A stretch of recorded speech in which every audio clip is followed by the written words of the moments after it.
Christophe Pley, bonjour. Bonjour.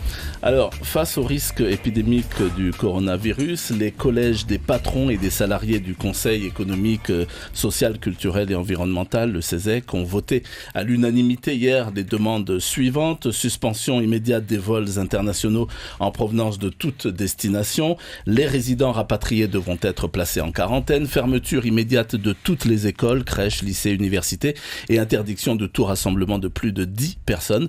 Et enfin, réunion en urgence avec les autorités du pays pour adoption de mesures de soutien pour le monde économique. Alors à votre tour, la CPME, vous vous rassemblez aujourd'hui pour préparer un panel de propositions, vous dites, pour l'ensemble des secteurs d'activité.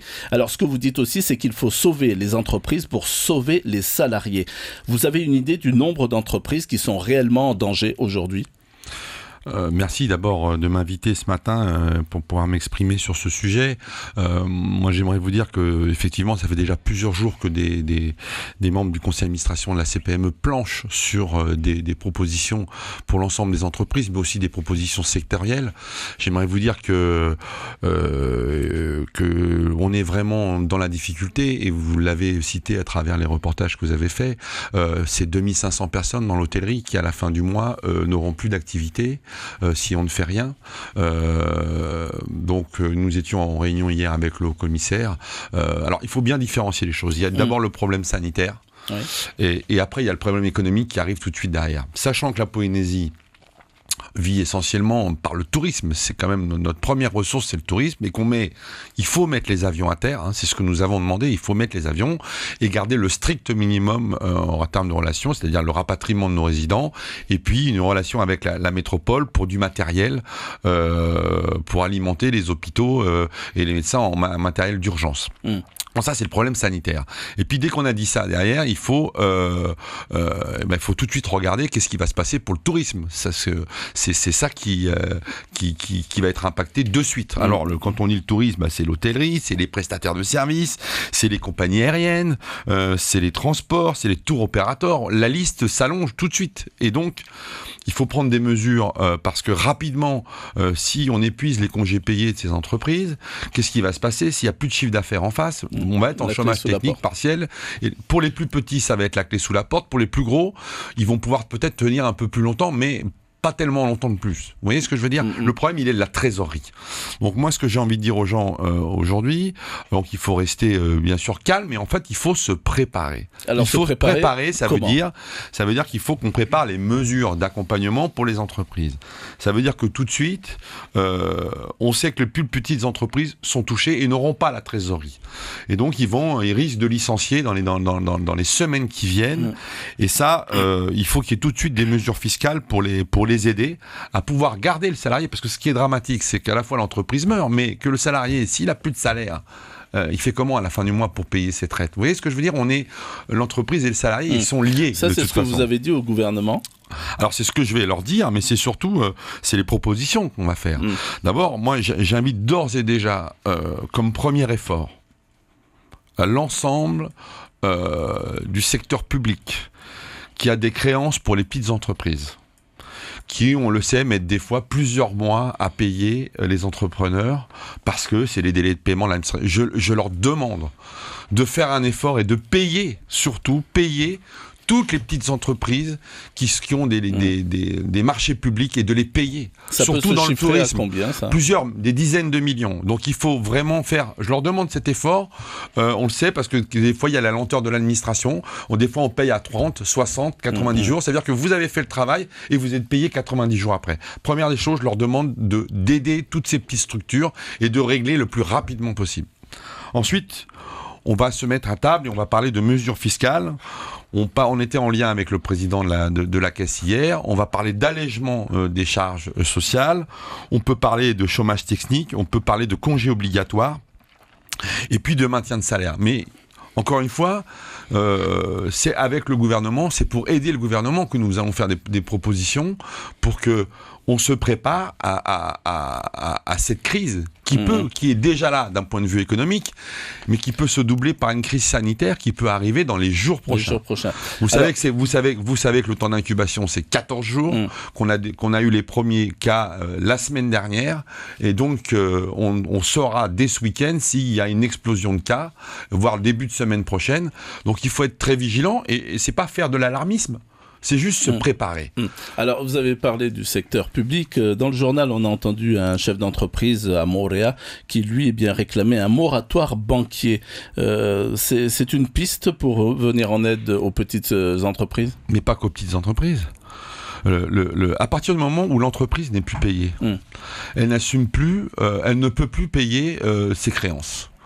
Il faut donc décaler, puisqu'elle n'a plus d'activité. Plus d'activité, ça veut dire on ne rentre plus d'argent. Donc, comment on fait pour payer ses crédits ? Alors donc, forcément, les banques doivent faire un effort pour décaler les prêts, les décaler de 3 mois ou 4 mois, mais il faut le faire pour les entreprises, mais pour les salariés aussi, parce que le salarié qui ne touche plus de salaire, qui peut plus payer son crédit de sa résidence par exemple ou de sa voiture, mais il faut décaler tout ça. Donc c'est pour ça qu'aujourd'hui nous demandons à vraiment nous rencontrer. Il faut faire point par point et secteur par secteur. Alors, qui doit être autour de la table dans cette rencontre ? Le gouvernement et les partenaires sociaux. Il ne s'agit pas d'être 70 autour de la table. Il s'agit de prendre des mesures efficaces et rapides et à mettre en place. Alors, il faut des mesures qui soient à la fois globales pour toutes les entreprises, parce que beaucoup d'entreprises vont être touchées, surtout si on déclenche d'autres cas de coronavirus. Et n'oubliez pas que pour l'instant, nous ne sommes pas en confinement, mais si il s'avère qu'il y a des cas de coronavirus qui se développent fin de semaine, début de semaine prochaine, je ne sais quand, il y aura forcément des demandes de confinement des gens, et là, c'est l'ensemble des entreprises qui vont être touchées. Alors vous dites, je vous ai entendu, on va avoir des mois difficiles qui vont arriver, il faut les anticiper. Alors question, comment un prestataire de service, par exemple dans la croisière, un restaurateur qui n'a presque plus de clients le soir, comment est-ce qu'ils font pour anticiper ? Pour l'anticiper, aujourd'hui, tant qu'ils sont ouverts, ils se mettent au service minimum, ils font partir en congé les salariés ou les mettent à temps partiel, ce qui est possible de faire, en attendant de voir comment ça évolue. La problématique, c'est que, on le sait déjà, on est parti pour qu'il n'y ait plus un touriste en Polynésie pendant quelques mois. Donc c'est pas quelque chose qui va dérouler une semaine. Donc forcément, les entreprises vont pouvoir tenir jusqu'à la fin du mois, pour certaines, notamment le tourisme, mais elles n'iront pas plus loin. Donc forcément, il est urgent, je le rappelle, je martèle qu'on se mette vite autour de la table et qu'on déclenche avec le gouvernement un plan. Des mesures.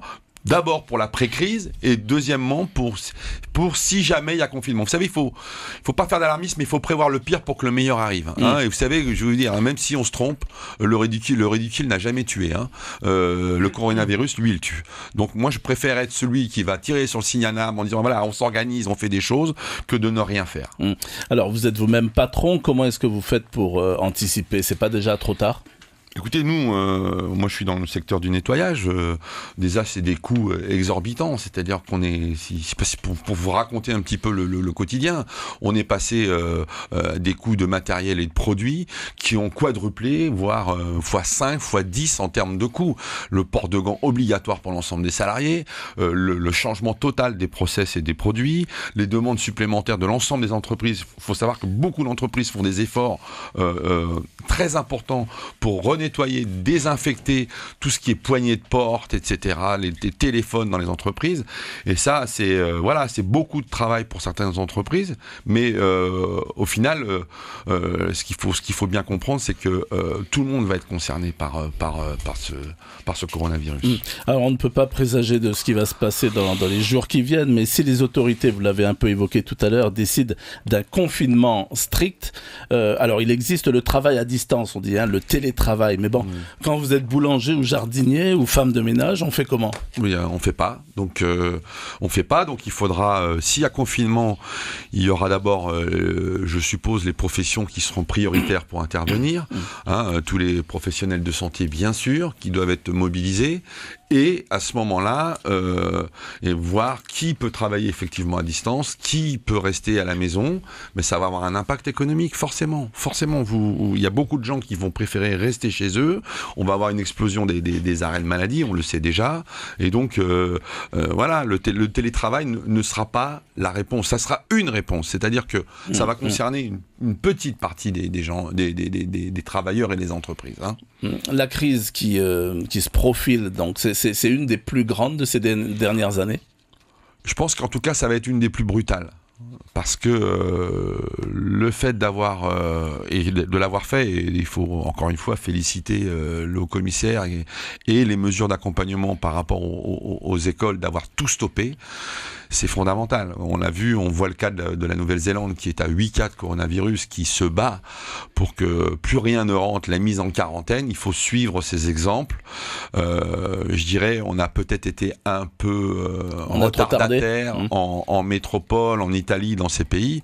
On le voit, il y a des pays comme le Japon, par exemple, qui sont à 850 cas, qui ont maîtrisé, qui ont réussi à maîtriser, alors qu'au départ, ils étaient touchés de plein fouet et ils ont réussi à maîtriser. Ça veut dire qu'il va falloir une discipline de fer. Changer nos habitudes. Mais oui, mais en même temps, les Polynésiens, on sait comment on est. On sait que quand ça va commencer à toucher nos familles, il va y avoir la discipline. Et on sait qu'on sera même plus discipliné qu'en métropole.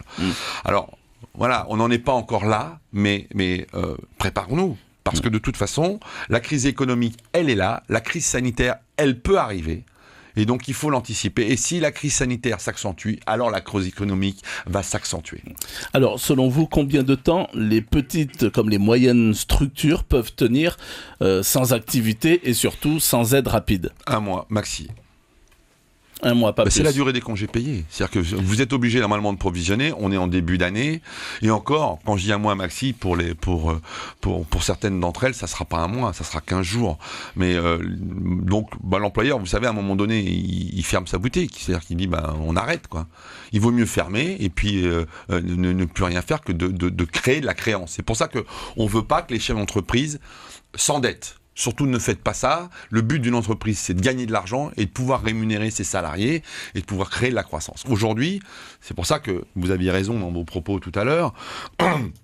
Il faut aller tout de suite retrouver la trésorerie des entreprises, c'est-à-dire rencontrer le trésorier payeur pour avoir des délais de paiement. Mais les délais de paiement, ça ne suffira pas. Parce que si les délais de paiement, vous reportez la dette, si vous voulez.